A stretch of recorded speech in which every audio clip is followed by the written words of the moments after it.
So as mentioned earlier, United States is South Korea's most important and closest ally. So in this point of view, I would like to ask you and also President Lee, what do you think are the key ways to make the South Korea-U.S. alliance greater? Well, I think it's great now. I feel very warmly toward South Korea. I will tell you that I have a lot of people in business that I deal with that are from South Korea. They love Trump because they feel I've saved.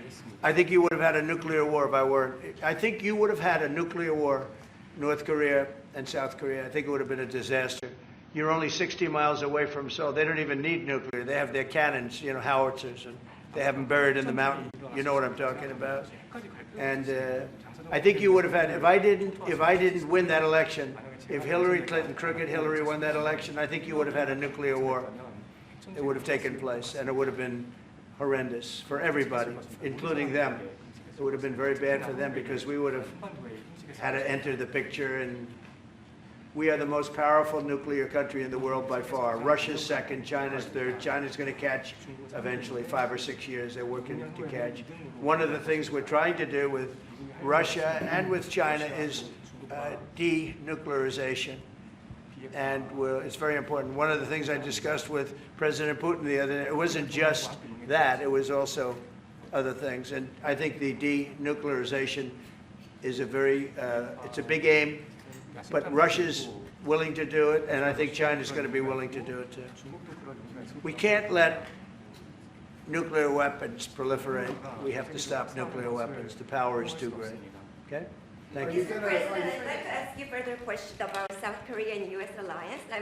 I'm Anna from the Korea Times, and I'd like to ask you about the trade deal that's on the table.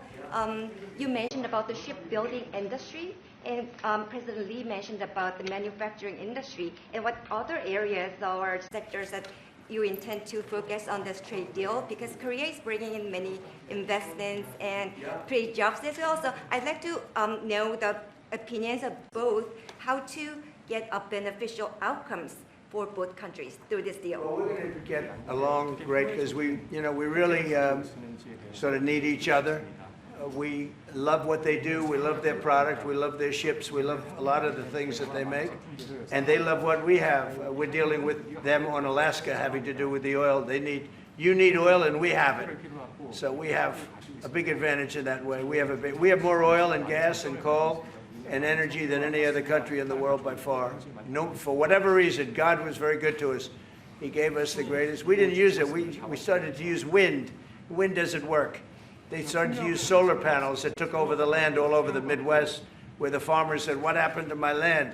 They'd have a 10-mile by 10-mile solar field that they couldn't farm, the most valuable farming land in the world, probably the most vibrant in the world. And they put solar plants all over the place. It's ridiculous. Big, massive black fields of solar that all comes out of China, or plastic, all comes out of China. But we have the greatest amount of energy in the world, and we're dealing with South Korea, as you know, in Alaska, and we're going to be making a deal, a joint venture with South Korea. Japan is involved also, very strongly involved. So we have Japan and South Korea, and we're actually the closest. It seems like quite far away, Alaska, but actually it's right up the little ocean, right up the little Pacific Ocean.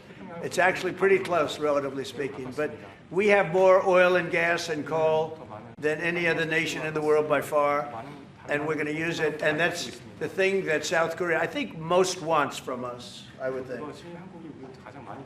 Mr. President, would you go back to the DMZ to meet with the North Korean leader? Say it? Would you go back to the DMZ to meet with the North Korean leader? I loved it. Remember when I walked across the line and everyone went crazy? Especially Secret Service, I would say they were going crazy. And I looked into those windows, the windows, the glass, that you could only see if you looked direct, because there was all sorts of stuff. But I looked in and I saw more rifles pointing at me than you could. There were a lot of rifles in that building. The Secret Service was not happy.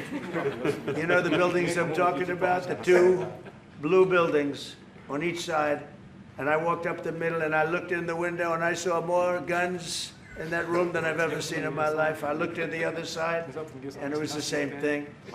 And yet I felt safe. I felt safe because I have a great relationship with Kim Jong-un. I hope it stays that way. I think it will. I have a very good relationship. I understand him. I spend a lot of free time with him, talking about things that we probably aren't supposed to talk about. And, you know, I get along with him really well. I think he has a country of great potential, tremendous potential. Is it possible you meet him this year or maybe next year? Well, I'm meeting a lot of people. I mean, it's hard to say that, but I'd like to meet him this year. President Xi would like me to come to China. It's a very important relationship. As you know, we're taking a lot of money in from China because of the tariffs and the different things. And it's a very important relationship. We're going to get along good with China. I hear so many stories about we're not going to allow their students. We're going to allow their students to come in. We're going to allow, it's very important, 600,000 students. It's very important. But we're going to get along with China. But it's a different relationship that we have now with China. It's a much better relationship economically than it was before. With Biden, boy, what he allowed that, I mean, they just took him to the cleaners. You know the expression? They took him to the cleaners. I'm sure they have an equal expression in South Korea, but they took that guy out for a ride like nobody's ever been ridden before. Terrible. But we have a very strong relationship, Howard, I would say, economically with China now, getting much better. They have to give us magnets. If they don't give us magnets, then we have to charge them 200% tariff or something, you know. But we're not going to have a problem, I don't think, with that. I think that's perhaps behind us. You know, China intelligently went and they sort of took a monopoly of the world's magnets.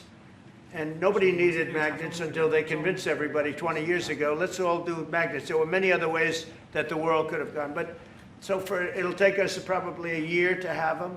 We're heavy into the world of magnets now, only from a national security standpoint. But we have a powerful thing. It's airplane parts. They have many Boeing jets. You know, they had 200 jets that didn't fly. And I've sent them all, based on his word, I sent them all of the parts so their planes can fly. I could have held them back. I didn't do that because of the relationship I have. And their planes are now flying. You know, we had 200 of their planes were unable to fly because we were not giving them Boeing parts purposely, because they weren't giving us magnets. Therefore, we weren't giving them. But we have a much more powerful thing, that's tariffs. If we wanted to put 100%, 200% tariffs on, we wouldn't do any business with China. And, you know, it would be okay, too, if we had to. But the magnet situation, we have tremendous power over them, and they have some power over us with magnets. We're going to have a lot of magnets in a pretty short period of time. In fact, we'll have so many we won't know what to do with them. But you know the story. It's a very interesting history with magnets. And it really is because presidents, not being business people, they allowed that to happen. And they shouldn't have. But we have much more. I mean, look, in terms of playing the cards, we have much bigger and better cards than they do.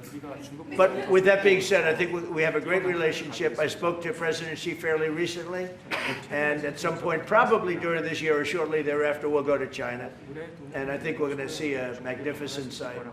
It's a great country. Mr. President, on the National Both Guard. you and President Lee actually are planning to go to China. You mentioned either this year or next year. Could you please share more details about your plans going to China and also President Lee? I think Well, maybe we'll go together. Do you want to go together? We could share a plane. We'll save energy. We'll save. We'll save a little. You know, the ozone layer. Remember, President Obama used to talk about the ozone layer, and then he'd fly to Hawaii to play around the Gulf in a 747. Mr. President,